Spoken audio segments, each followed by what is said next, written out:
Hello, adventurers! My name is Chance, so welcome to my spellbook, and thank you so much for taking a look at the third episode of our race series.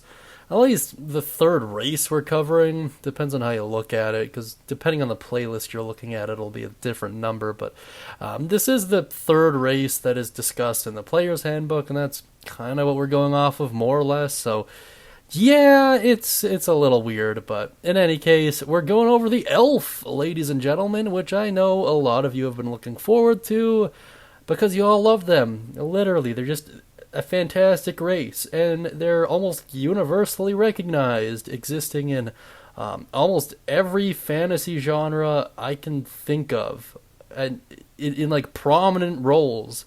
Whether or not you're looking at books or tabletop role playing games or just straight up video games, elves are and always have been a fan favorite. And D&D is certainly no exception. The elves also have like a ludicrous amount of subraces to them. I think I have 13 videos on elven subraces, so stay tuned for those. And in that same vein, just keep up with the playlists. That's all I ask. I know I'm going to be publishing them at a rate that is impossible for YouTube to notify you of, so just click on that little eye icon up top right now. It'll save your spot in the video and resume it right away, but eye icon, click on the playlist for elves or for races in general if you want to see all of them, and just continue watching because that's kind of the only way you're going to get to see all of them as far as I can tell. But in any case, enough jibber jabber. Let's dive into their naming conventions. So the elves, if you're not super familiar, have a really weird kind of lifespan where they're kind of still connected to their version of heaven, and then that connection eventually fades, and then they get towards the end of their life and then they rejoin with it. So it's kind of weird in that regard. So in a lot of ways, the children elves are more in touch with their spiritual heritage than even their elders are, which is kind of interesting. Mordenkainen's Tome of Foes goes in great detail as to how this all plays out. We're not really a lore channel, so we're not going to touch on it too much here, although in a future video I might. We're kind of more of a mechanic, how to play type channel. There are tons of videos about elves, though. I just kind of wanted to touch on it. So when they're children, they typically have similar, pretty short, but still similar names. So Ara, Bryn, Del, Aaron, Fane, Enil, Lyle, Mela, Nail, Neris, Fan, and Ryle. Kind of stuff like that. Just keep it short, one syllable ish. Have it end in an A or an in or an O, and it should be relatively in keeping with the lore set forth by Wizards of the Coast. However, feel free to have your own spin on it. They also do have distinctions between male and female names, which is interesting because a lot of other races don't, but elves do. Under male names, you'll see Adran, Alar, Aramil, Aranis, stuff like that. Typically two syllables, ending in an is or an an or an ik. Typically just make a sound whimsical and it should work fine. Female names are no real exception to that rule, just kind of whimsical sounding. Adri, Althea, Anastrania, and Anastrania? Pretty sure that's how it's pronounced? I don't know, might be wrong. But in line with the male names, just make it sound kind of whimsical. And under family names, they typically relate to part of their heritage, so have it relate to it like that. I'm not even going to try and butcher these, but yeah, so they do kind of have a first and a last name, just like humans do. They have child names, and as they progress, they get a little bit more sophisticated. Very similar to like Dan becoming Daniel or Danny becoming Daniel, kind of like that. So it does fall in line with conventional naming tactics, even in the English-speaking language. That being said, for the love of God, make it easy to pronounce. Spare your poor dungeon master. But there are tons of easy to pronounce elven names that you could probably come up with. Let me know down beneath if you have any cool examples.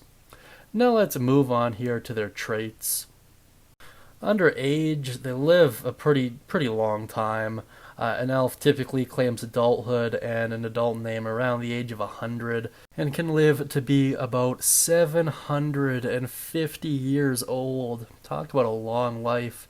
They are one of the longest lived races in 5e, at least as far as playable races are concerned. There's tons of monsters and things of that nature that are essentially immortal, and elves get pretty close by most definitions. That being said, however, based on what stage of the life cycle they're in, they might have different tendencies. Once again, Mordenkainen's Tome of Foes goes into this in great detail. I'm probably not, sadly.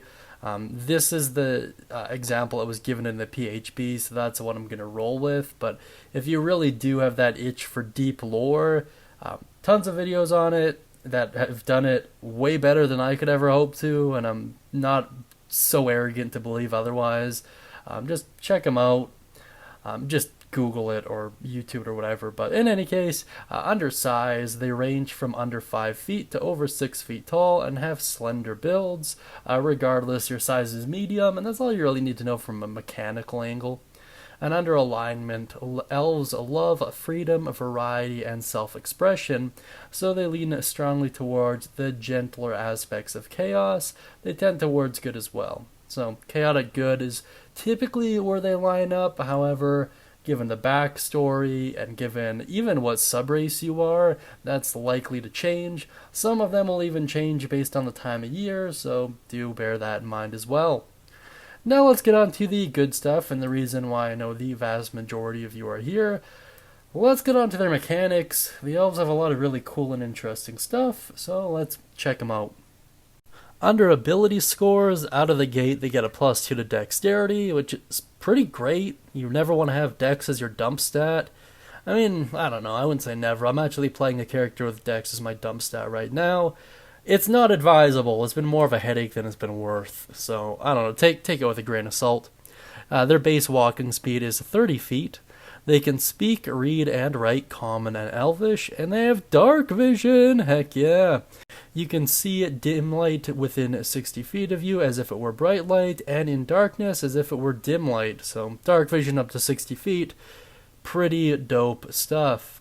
They're actually one of the stronger mechanical races in the PHB, at least as it relates to kind of roleplay opportunities. In any case, let's move on to some of their other traits, because the elves have a lot. They also gain keen senses, which gives them proficiency in the perception skill, which is also awesome. They gain Fey ancestry. You have advantage on saving throws against being charmed, and magic can't put you to sleep. This is actually really beneficial when it comes to if you're in a party with allies who are abusing the sleep spell. I've actually put a party member to bed recently in the middle of a combat session because I forgot how low he was in hit points, and I'm kind of a dummy and a coward, so yeah. So if he had Fey ancestry, this wouldn't have been a problem, so it's really interesting. And one of their best traits is called trance. Elves don't need to sleep. Instead, they meditate deeply, remaining semi-conscious for 4 hours a day. After resting this way, you gain the same benefit that a human does from sleeping 8 hours. This is really interesting, and once again, there's a lot of lore reasons for this, but from a mechanical angle, this is how you create a decaf coffee lock. If you're unfamiliar with the coffee lock builds, it's a sorcerer warlock multi-class, and it basically gets you a ton of spell slots. The way you do it is with no sleep. However, if you want to do it at a discount, a good way to do it is using trance, so you gain an extra 4 short rests essentially, while everyone else is taking long rest. That's kind of the best way to use this. However, in a more real world kind of general game sense, the less time you need to take a long rest, the more likely you are to take completed long rests. It's a long-standing tradition of dungeon masters to interrupt the party midway through their rest and having them kind of have to restart it. It's kind of cruel, but happens a lot. This is a good way of making sure that even if that does happen, you can hedge your bets where you still gain the benefit of a long rest, which is really nice. That being said, let's move on to my personal thoughts now. Like most of you, and I would imagine most people in general, I'm a very big fan of the elves. I think they're great. I think they're a staple of D&D. I think everyone recognizes them, and I think they do a great job in terms of being brand ambassadors for the fantasy genre as a whole. And if we're talking strictly 5e and if we're talking strictly playability, you'll be very hard pressed to find a race that has more lore attached to them, that has more flavor attached to them, and is so versatile.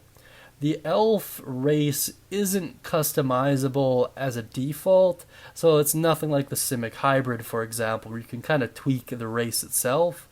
But the sheer amount of sub races it gives you more than enough versatility to kind of make whatever you want happen. There's going to be 13 videos on them released pretty soon after this one, so make sure you're checking out the playlists. That's the best advice I can give. That being said, let me know what you think of the elves down beneath in the comment section. Be sure to mention any thoughts, questions, comments, or concerns you have regarding them, as well as any cool stories and experiences or build ideas, and I'm sure you have a ton of them, so just drop them down beneath.